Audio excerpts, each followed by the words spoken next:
E agora, José? A festa acabou, a luz apagou, o povo sumiu. Membronita acordou, e agora, José? E agora, você? Smith sem nome, que zomba dos outros. Você que faz livros que ama, inventa. E agora, José? Está sem moral, está sem discurso. A noite esfriou, o dia não veio, Cristo não veio utopia e tudo acabou. Missouri acabou e tudo mofou. E agora, José?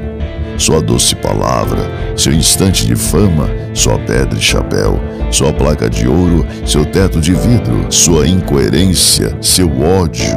E agora, sozinho no escuro, sem cavalo preto, que fuja a galope, de Kirtelândia se vai. Você marcha, José? José, para onde?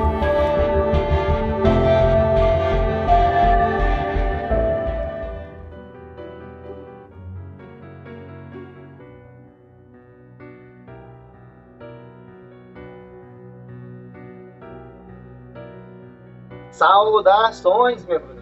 Eu sou o Ozzy e esse é o Membro Pod, seu canal de podcast de estudo da história da Igreja de Jesus Cristo dos Santos dos Últimos Dias. Hoje a gente vai estar falando sobre John Taylor, o terceiro presidente e profeta da Igreja de Jesus Cristo dos Santos dos Últimos Dias. Tem alguns pontos polêmicos sobre ele, falando sobre a poligamia. Ele era um grande defensor, ele não estava querendo acabar com a poligamia, não. Em 1852, Brigham Young assumiu, somos polígamos. O governo caiu em cima, falando, não, cara, acabou com isso. John Taylor estava batendo o pé que não queria. O que aconteceu? Ele teve que fugir, então ele era um foragido do governo para não ser preso, não queria acabar com a poligamia. Inclusive, tem um episódio que a gente falou sobre uma visão de 1886, acho que é um documento de 1886, onde o John Taylor fez uma reuniãozinha com o pessoal lá, numa casa, ele estava foragido, Ai, cara, não vou lembrar qual episódio que era, pera aí. Não vou achar, não. É um episódio que eu falo sobre algum membro da igreja que saiu da igreja e resolveu abrir sua própria religião derivada do mormonismo, porque ele achava que o John Taylor tinha dado as chaves para ele fazer isso. Por quê? Porque eles tinham que segurar a poligamia na terra. Era a ordem de John Taylor. John Taylor era o profeta da igreja. Como Wilford Woodruff tirou a poligamia depois, eles falaram, não, cara, o Wilford Woodruff está errado. O profeta John Taylor, junto com Brigham Young e Joseph Smith, falaram que isso aí é lei, não é para tirar. Então eles saíram, criaram a própria religião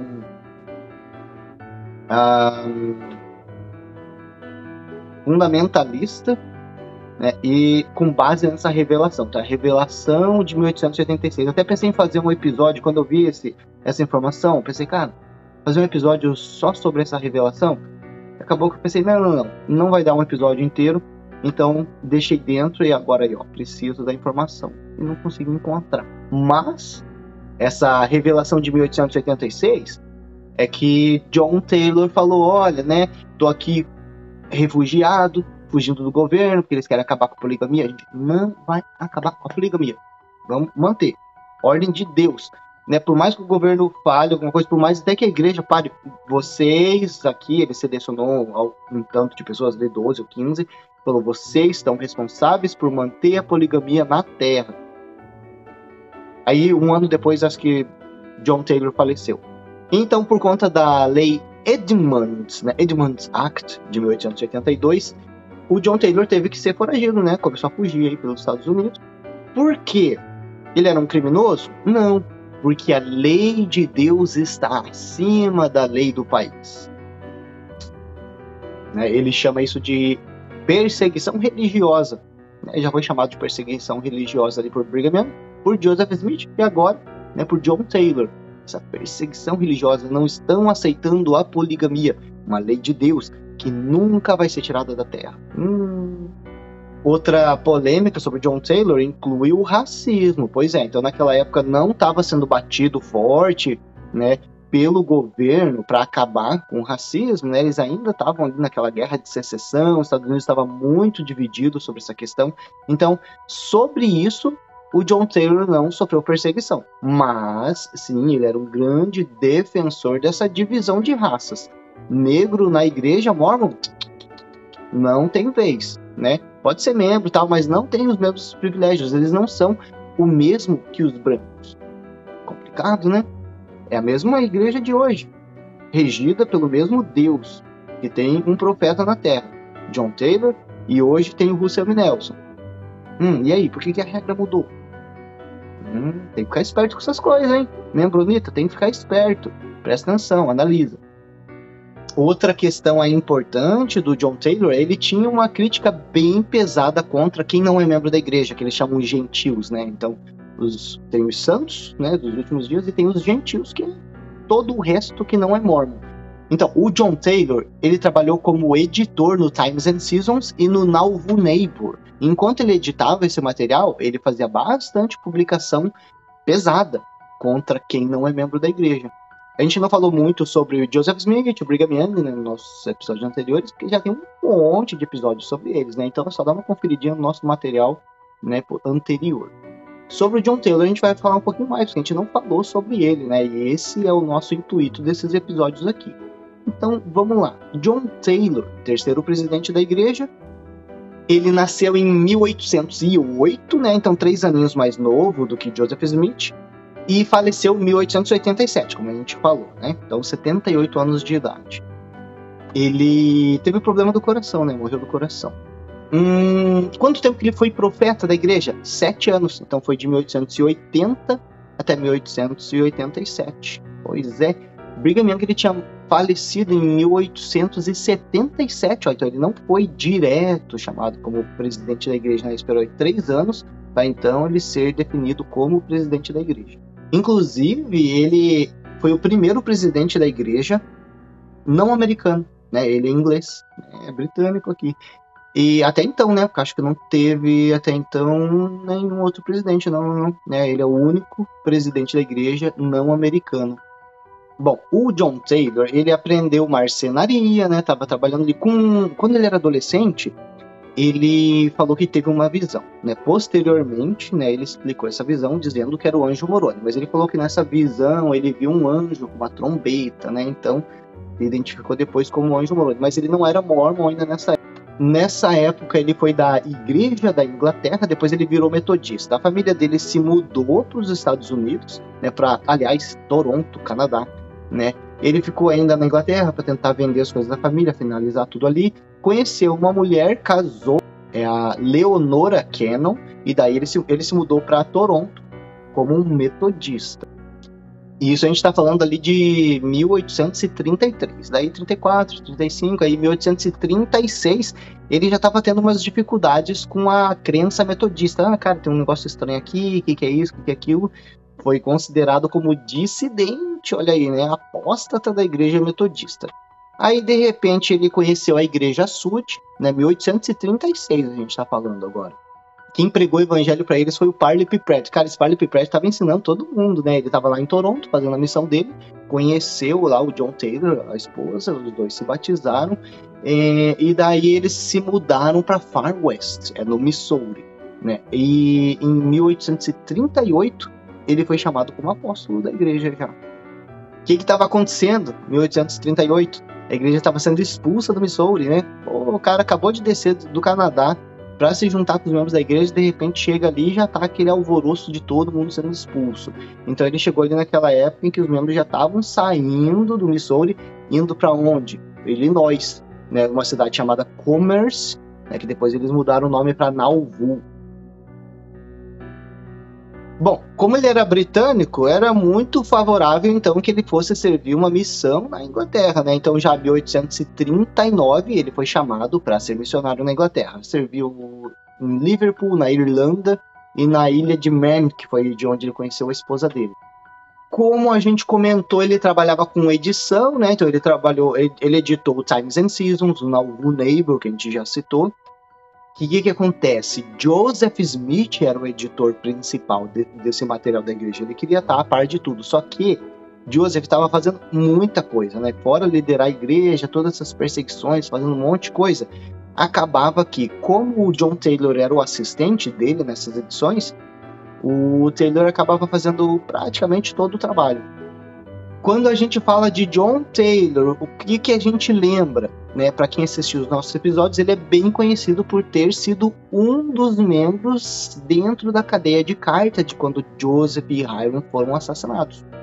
Pois é, então, ó, Joseph e Hiram, eles levaram um tiro, morreram. Quem mais estava lá? Willard Richards e o John Taylor. O John Taylor, ele se machucou aí nesse conflito dentro da cadeia, mas não morreu. Ele levou um tiro no peito que acertou o reloginho dele que estava no bolso e, né, o que salvou a vida dele. Né? Se não fosse aquele reloginho, tinha ido pra fita. Então, o que aconteceu? Brigham Young pegou os membros da igreja que sobraram ali e, ó, foram para Utah. Ele enviou o John Taylor e o Parley P. Pratt para a Inglaterra para resolver essas encrencas com a liderança que estava lá, né? Tá dando alguma encrenquinha lá.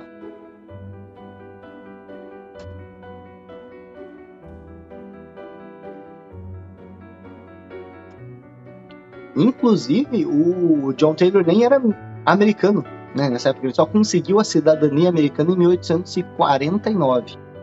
Aí quando o Taylor e o Pratt voltaram da Inglaterra, eles já pegaram um grupinho ali de membro e fizeram a travessia para o oeste, né? Então eles não foram com o primeiro grupo, foram depois. Bom, como a gente citou, então Brigham Young faleceu, né, em 1877. Quem liderou a igreja? O Quórum dos 12 Apóstolos. Né? Então ficou aí 3 aninhos, 77, né? 78, 79, 80. Daí em 80 o John Taylor foi oficialmente chamado como presidente da igreja. Ele chamou 2 conselheiros, né? Um era o Joseph F. Smith e o outro era o sobrinho dele. Para quem viu o nosso episódio sobre o George K. Cannon, né, sabe que ele era sobrinho da Leonora. Né? A Leonora era a esposa aí do John Taylor. Então chamou o sobrinho para ser conselheiro dele na primeira presidência da igreja. Beleza, então, né? 1880, virou presidente da igreja. 1882, o que aconteceu? A lei Edmunds, né? O Edmunds Act, né? Que falava poligamia é crime e agora quem estiver vivendo poligamia vai responder perante o governo sobre isso. Cara, 2 aninhos na presidência já levou sarna para se coçar.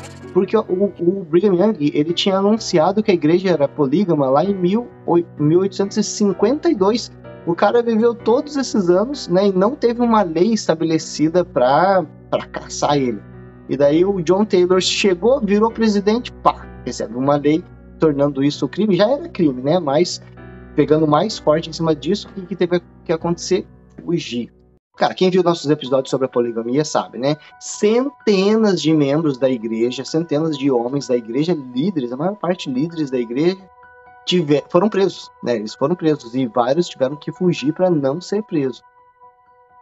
Então, primeiramente, ele foi ali para casa da irmã dele para tentar fugir, e daí não deu certo. Em 1885, ele teve que se esconder no subterrâneo para não ser pego. Caramba, tenso, né? Ele não ficava só num lugar também, né? Ele ficava pulando de lugar em lugar para evitar ser pego. O cara era liso, malandro, hein? Em 1885 também foi o último discurso público que ele fez, né? Porque a gente viu que ele faleceu em 1887. 1886 tem aquela revelação, né? De que todo mundo ali do grupo tinha que proteger a poligamia. Mas 1885 foi o último discurso público que ele fez. Vamos ver o que ele falou? Ele disse assim: gostaria de obedecer e me submeter a todas as leis do homem. O que então? Devo desobedecer a lei de Deus? Algum homem tem o direito de controlar minha consciência ou a sua consciência? Nenhum homem tem o direito de fazer isso. Pois é, o cara tava lutando para manter a poligamia. Daí o que aconteceu? O governo chegou e pegou mais pesado, então uma nova estratégia em 1887 com a lei Edmunds-Tucker, né? Uma complementação. E o que essa emenda dizia? Né? Que as esposas tinham que denunciar os seus maridos se eles estavam cometendo esse crime da poligamia. Então incentivando as esposas a denunciar os maridos. Além disso, o que o governo fez nessa época?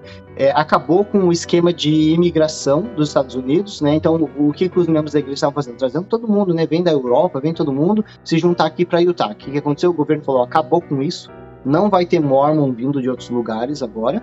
Outra coisa que eles fizeram, também acabaram com a Legião de Nauvoo, né? Aquele exércitozinho da igreja, falou, desmantelado, acabou, não quero exércitozinho da igreja. E propriedades da igreja agora vão ser propriedades do governo, pois é. Bom, a gente sabe que ele morreu em 1887, né? Esse negócio aí da poligamia rolou ainda depois com o próximo presidente da igreja, que a gente vai citar aí no próximo episódio. Mas, né, o John Taylor, pelo que a gente sabe, ele teve 8 esposas, 34 filhos. Agora eu tô dando uma olhadinha aqui. A última esposa dele é Josephina Elizabeth Roche. Cara, ela nasceu em 1860. Quando que o John Taylor nasceu? 1808. Cara, quase 50 anos de diferença. 50 anos de diferença. Se o cara morreu ali com 78, quantos anos que essa menina tinha quando ele casou com ele? E outra coisa que eu tô vendo aqui, ó, curiosidade, ela faleceu em 1943. Meus avós já tinham nascido, já eram adolescentes. Vamos dar uma olhadinha em alguns detalhes sobre a prisão de Carthage. Eu tô vendo ali que o John Taylor, ele foi atingido 5 vezes. Imagina, tava aquela chuva de bala, né, na prisão. Ele foi atingido por 5 balas. Mas a única que poderia ter matado ele acertou no reloginho. Ô, cara sortudo mesmo, hein? Uma outra frase de John Taylor que eu queria citar aqui, ela tá lá no Journal of Discourses, volume 22, página 304. Esse escrito é de 1881. Ele tá falando sobre o racismo, né? Tá falando, na verdade, né? Ele está sendo racista. Ele falou ali. E depois do dilúvio, fomos informados que a maldição que havia sido pronunciada sobre Caim foi mantida através da esposa de Ham, pois ele casou-se com uma mulher desta semente. E por que foi preservada do dilúvio? Porque era necessário que o diabo tivesse um representante sobre a terra, como também tem Deus. Caramba, cara! O negro, basicamente, é o representante do diabo aqui na Terra. Pouco racista? Outra coisa interessante ainda sobre a questão da prisão de Carthage, foi daí que começou a surgir a ideia de que o garment sagrado do templo é usado para uma proteção divina. Né? Essa ideia não era inicial. Ela não começou quando foi instituída a ideia do garment. O que aconteceu? Joseph e Hiram, eles não estavam usando o garment na hora do ataque em Carthage. E eles morreram. O John Taylor também não estava usando e ele levou tiro. O único que estava usando o garment era o Willard Richards. E aí, ó, não se feriu. Aí veio a popularização dessa ideia de que o garment é para proteção. A outra informação que a gente conseguiu encontrar é que em 1885, enquanto John Taylor estava foragido, então olha só, 1882 já teve a lei Edmunds ali do governo, fazendo pressão. Ele se importou? Nem um pouco, né? Então em 1885 ele já estava foragido e ele casou novamente com uma nova esposa, Josephine, de 26 anos. Quantos anos ele tinha? 78. Olha o quanto que ele estava preocupado com a lei Edmunds, né? Eu encontrei mais uma frase aqui do John Taylor falando sobre a fonte da verdade, encontrar informação. Está lá no Journal of Discourses, volume 1, página 55.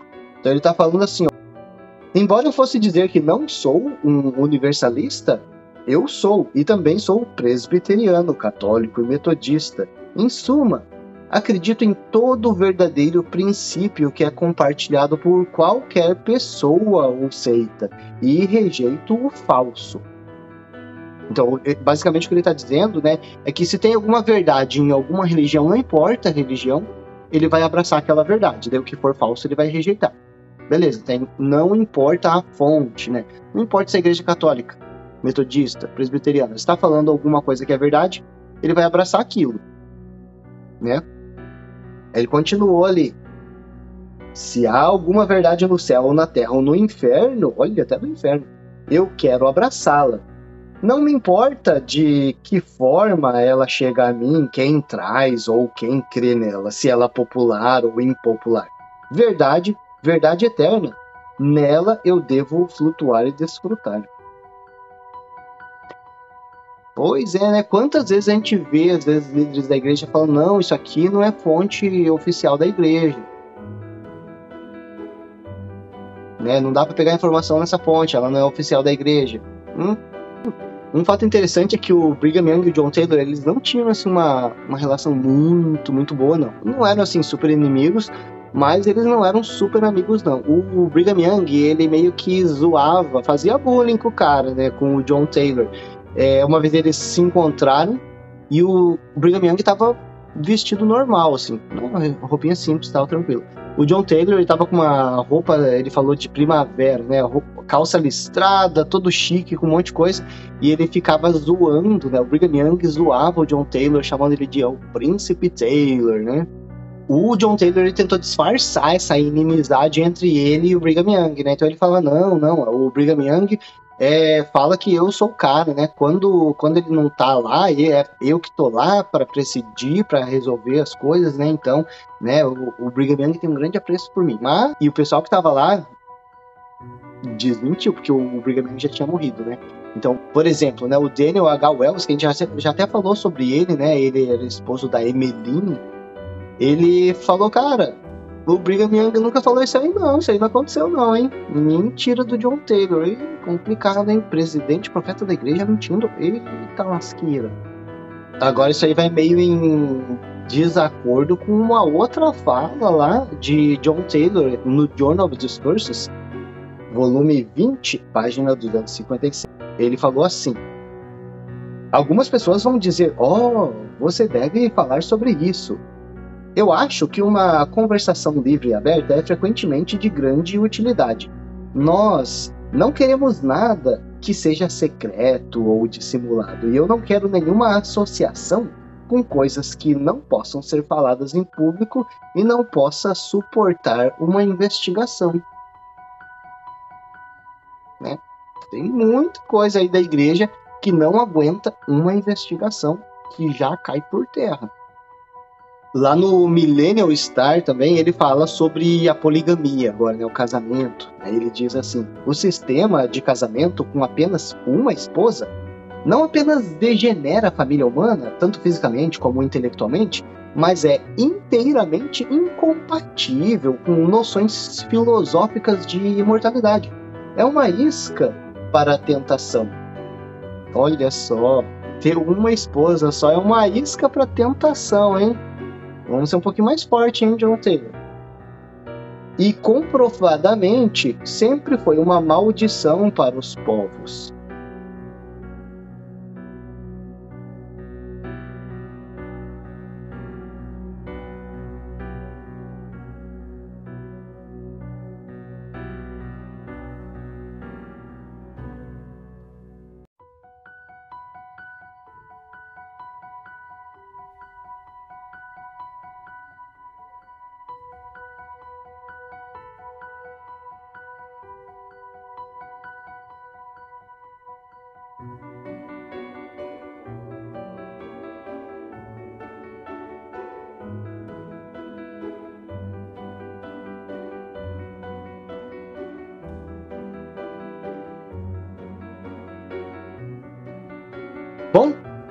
Bom, vamos ali para os nossos vídeos, então, né? A gente gosta de pegar algum material audiovisual, tem ali naquele site, inclusive quem quiser dar uma procuradinha, tem vários vídeos antigos da igreja no Hard to Find Mormon Videos.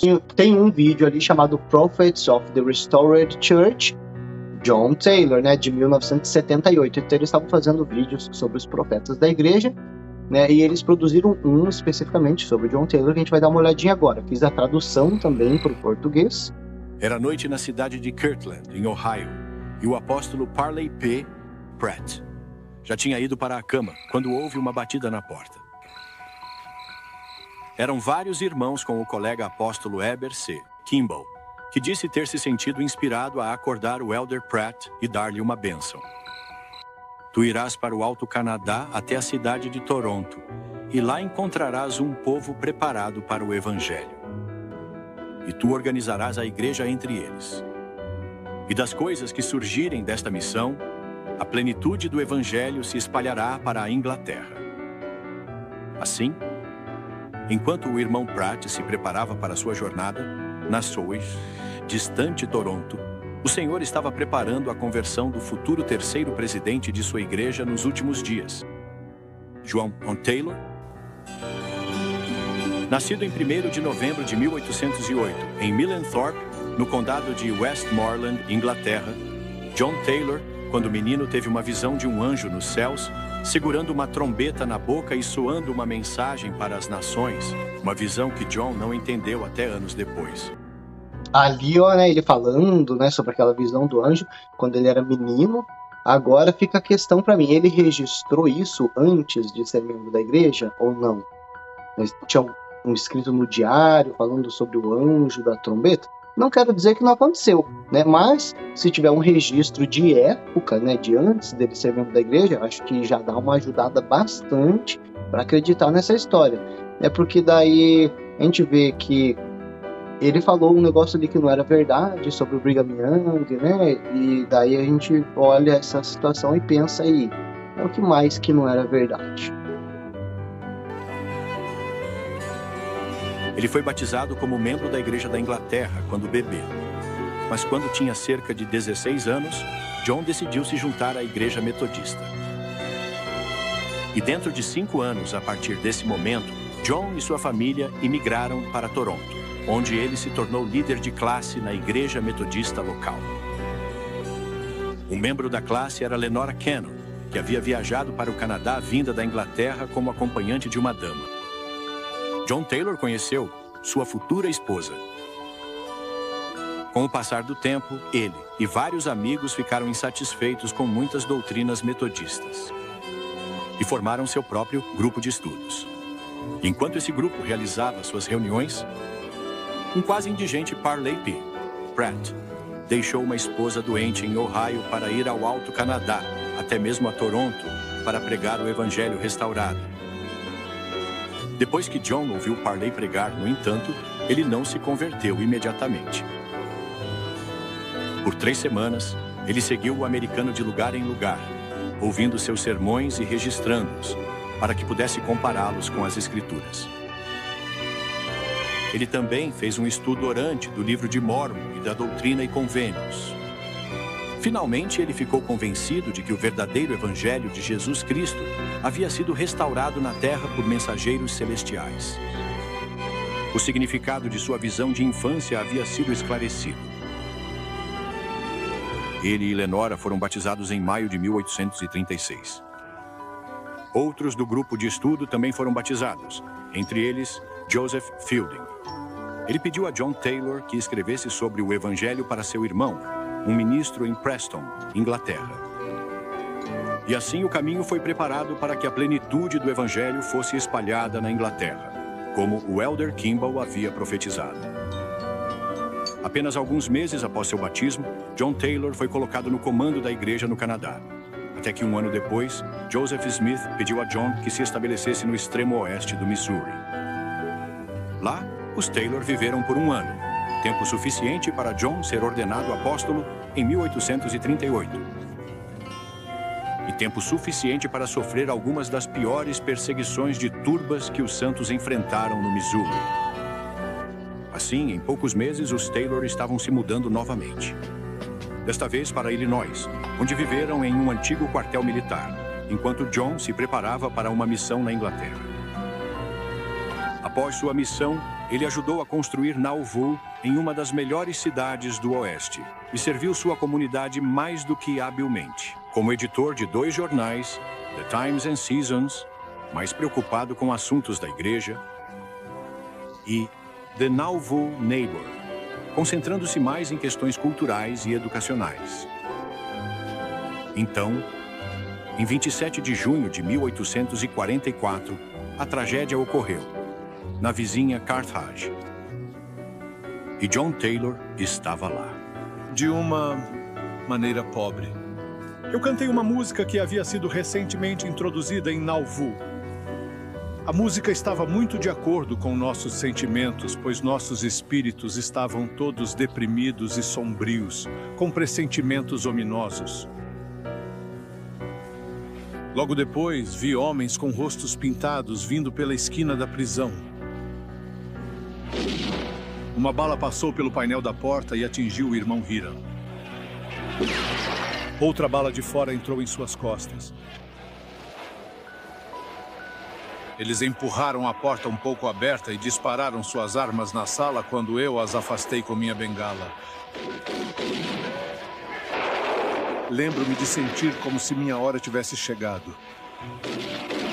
Depois de desviar as armas por algum tempo, vendo que não havia esperança de fumaça, ocorreu-me que poderíamos ter alguns amigos do lado de fora. Eu dei um salto em direção à janela. Quando alcancei a janela, fui atingido. Senti-me caindo para fora, mas imediatamente caí para dentro por alguma causa desconhecida. Está tudo bem, não muito longe da janela. Enquanto estava a caminho, fui ferido em 3 outros lugares. Joseph também tentou pular pela janela.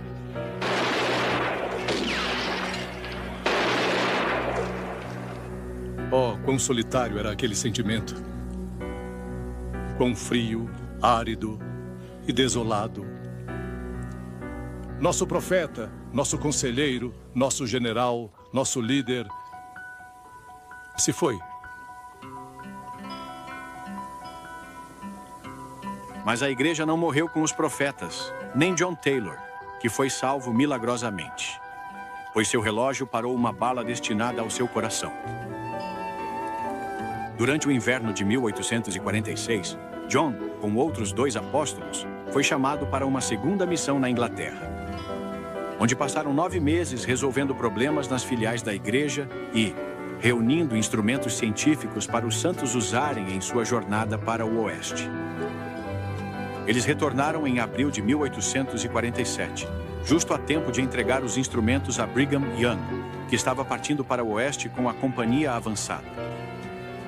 John Taylor ficou para trás para ajudar a organizar e liderar o corpo principal dos santos, em sua jornada para o oeste 2 meses depois.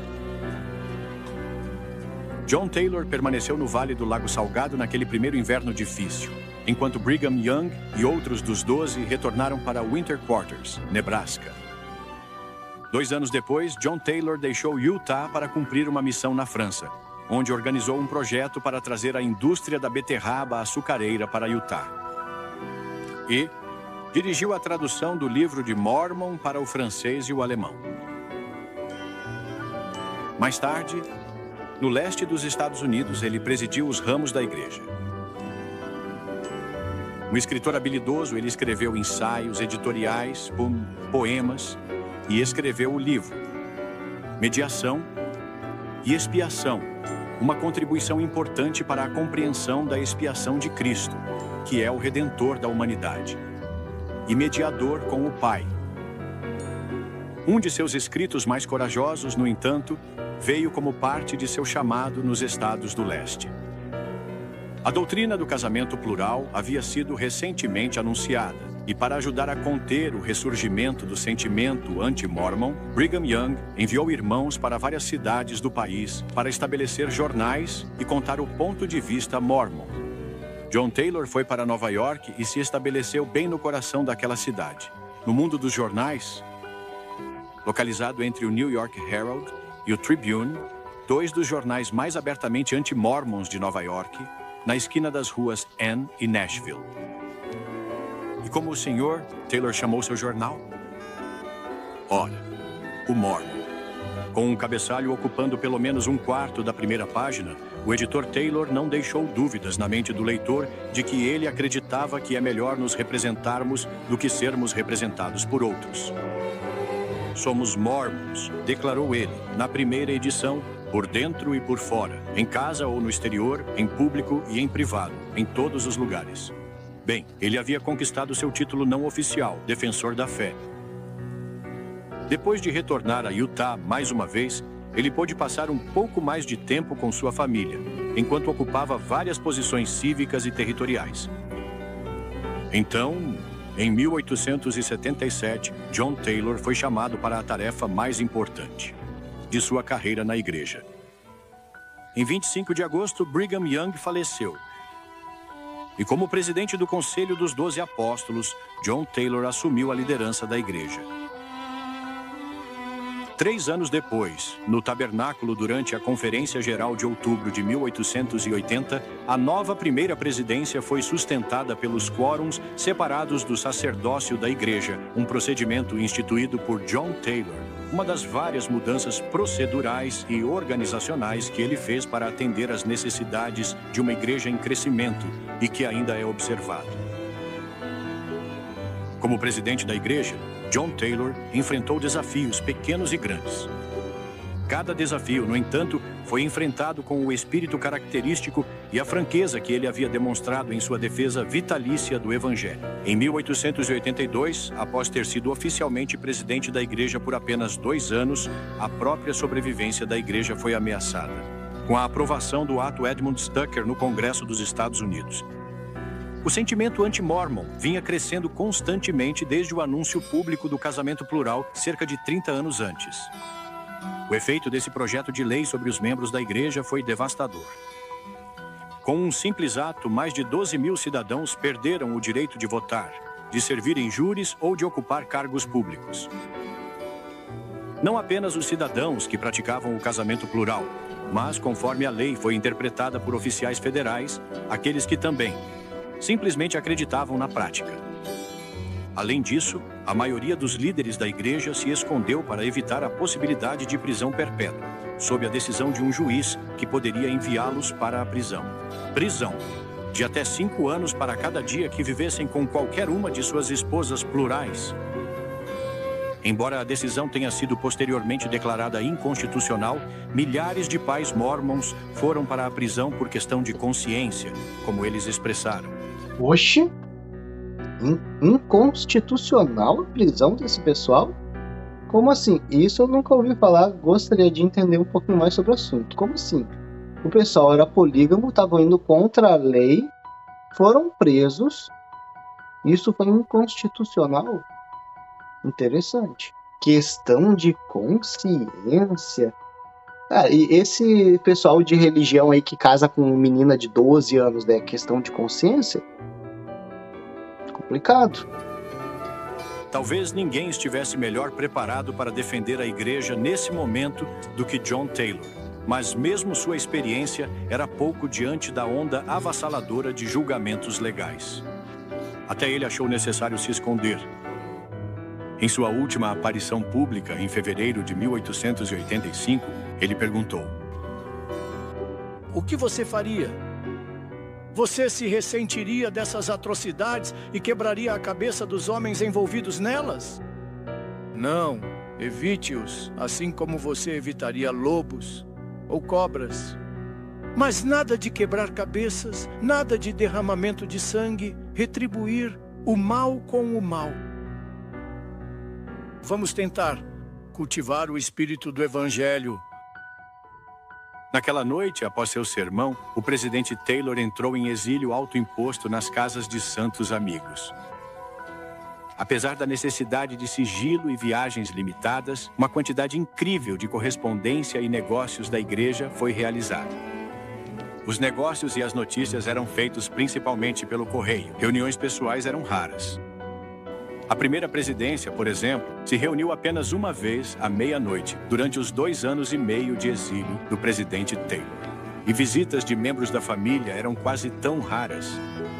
Seu amor e conselhos para eles tinham que ser transmitidos pelo correio, como na carta que ele escreveu em seu 700º aniversário. Alguns de vocês escreveram que gostariam de dar uma espiada em mim. Eu retribuo de coração esse sentimento e gostaria de dar uma espiada em vocês nesta ocasião. Mas na minha ausência corporal, meu espírito e paz estarão com vocês. E caracteristicamente, elevando-se acima de seus problemas, ele aconselha: se estamos fazendo a vontade do Senhor, nossas perseguições e provações podem ser bênçãos disfarçadas, disse nosso grande Redentor. Bem-aventurados sois vós quando os homens vos perseguirem por minha causa. Alegrai-vos, porque grande é a vossa recompensa no céu, pois assim perseguiram os profetas que vieram antes de vós. Devemos sentir, como Paulo disse em seu tempo, pois nossa aflição é apenas por um momento. E talvez os desafios e provações enfrentados por John Taylor parecessem para ele apenas por um momento. Pois dentro daquele ano, sua saúde começou a falhar e na segunda-feira, 25 de julho de 1887, seu espírito escapou além do alcance de seus inimigos. 76 anos depois, uma homenagem a John Taylor foi publicada no registro do Congresso dos Estados Unidos, onde ele foi elogiado como um líder de seu povo. Bom, é isso aí, pessoal. Esse é John Taylor, esse é o nosso episódio sobre o terceiro presidente da igreja. A gente vai ficando por aqui com esse episódio e até a próxima.